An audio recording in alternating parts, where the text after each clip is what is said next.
Le pape Léon XIV a ordonné une cérémonie publique de réparation dans la basilique Saint-Pierre, une décision rare et solennelle suite à un épisode si grave qu'il a ébranlé le cœur même de la chrétienté. Que s'est-il réellement passé et pourquoi la réaction du pape a-t-elle ravivé la controverse même au sein du Vatican?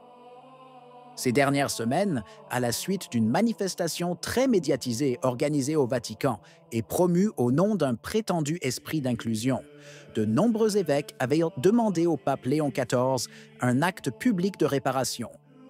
Parmi eux se trouvaient des pasteurs connus pour leur franc-parler, comme Monseigneur Strickland et Monseigneur Schneider, qui choisirent d'agir seuls, dirigeant une cérémonie pénitentielle aux États-Unis pour implorer le pardon de Dieu et restaurer le respect dû aux lieux sacrés. De Rome, en revanche, seul le silence régnait. Ainsi, lorsque la nouvelle arriva que le pape avait ordonné un rite solennel de réparation dans la basilique Saint-Pierre, de nombreux fidèles pensèrent qu'il s'agissait enfin d'une réponse à cet épisode sans voix. Mais malheureusement, ce ne fut pas le cas. Il y eut autre chose, quelque chose d'encore plus grave, qui allait bientôt secouer le monde catholique. Le matin du 10 octobre 2025, alors que des milliers de pèlerins franchissaient la porte sainte dans l'atmosphère solennelle du Jubilé de l'Espérance, un homme réussit à contourner les barrières et à monter sur l'autel de la confession, juste sous le baldaquin du Bernin. Devant des fidèles incrédules, il s'est déshabillé et a tenté de profaner le lieu le plus sacré de la chrétienté. La police n'est intervenue que quelques minutes plus tard, mais l'indignation était déjà totale. Si vous appréciez notre service de sensibilisation et croyez aux valeurs de vérité et de transparence, achetez un super merci. Chaque contenu requiert engagement, étude et dévouement, et notre travail est entièrement autofinancé. Votre soutien nous aide à poursuivre cette mission. Merci infiniment. Pour beaucoup, la scène apparaît comme le reflet tragique d'une confusion spirituelle plus profonde, qui concerne non seulement la sécurité, mais aussi le sens même du sacré. Et à ce moment-là, la comparaison avec le silence précédent est devenue inévitable.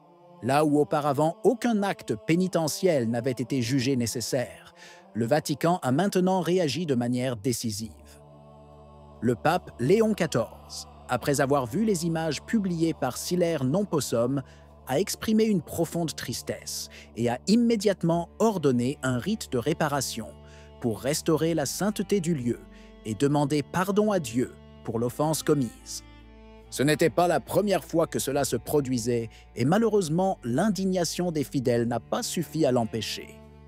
Tous ceux qui connaissent la vie de la basilique Saint-Pierre savent bien que sous la conduite du cardinal Mauro Gambetti, archiprêtre et vicaire du pape pour la Cité du Vatican, une série d'incidents se sont produits ces dernières années qui ont ébranlé le cœur des croyants. Déjà le 1er juin 2023, un homme, complètement nu et avec des inscriptions sur le corps, était monté sur l'autel principal en criant des slogans de protestation. Les images avaient fait le tour du monde, obligeant le chapitre Saint-Pierre à célébrer un rite pénitentiel pour réparer l'outrage. Quelques mois plus tard, le 7 février 2025, un autre individu parvint à franchir les barrières, renversant 6 candélabres et endommageant gravement l'autel. Là encore, la gendarmerie fut lente à réagir et aucune réparation publique ne fut ordonnée. 3 profanations en 2 ans et demi. Une séquence sans précédent dans l'histoire récente de la basilique vaticane.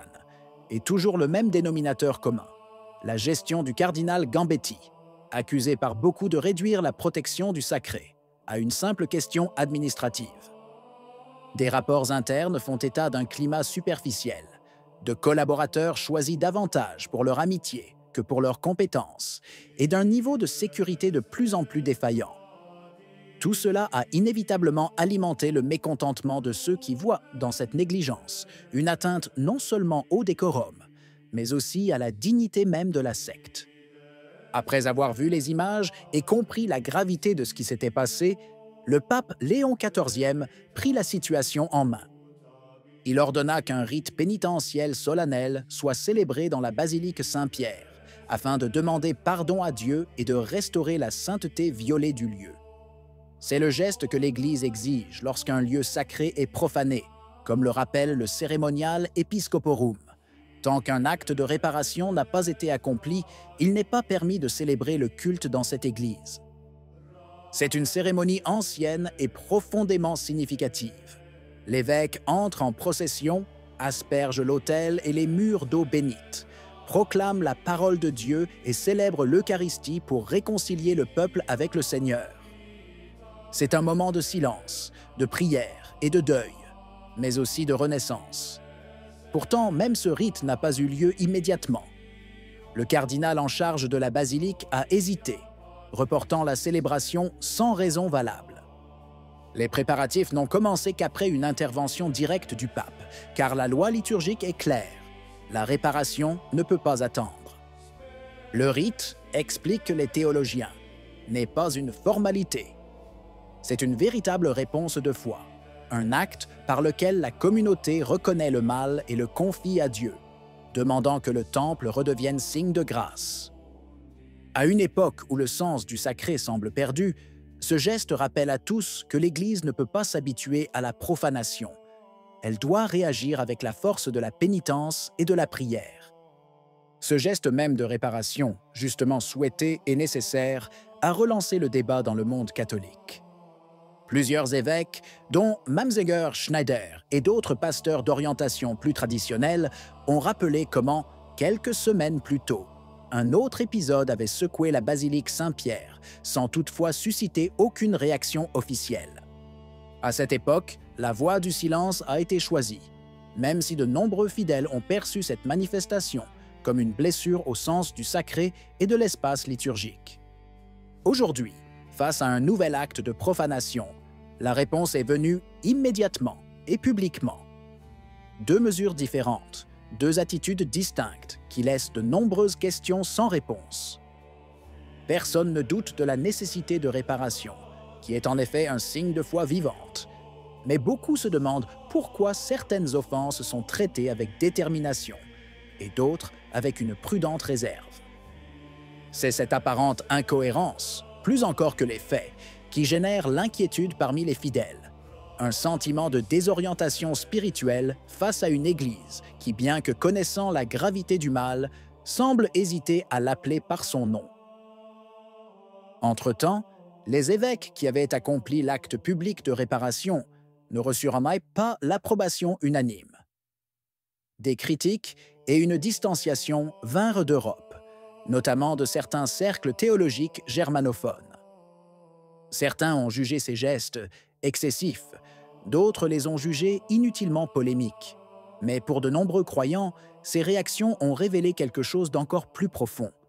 Une Église divisée, incertaine de la réponse à apporter au mal. Le monde catholique se trouve aujourd'hui à la croisée des chemins.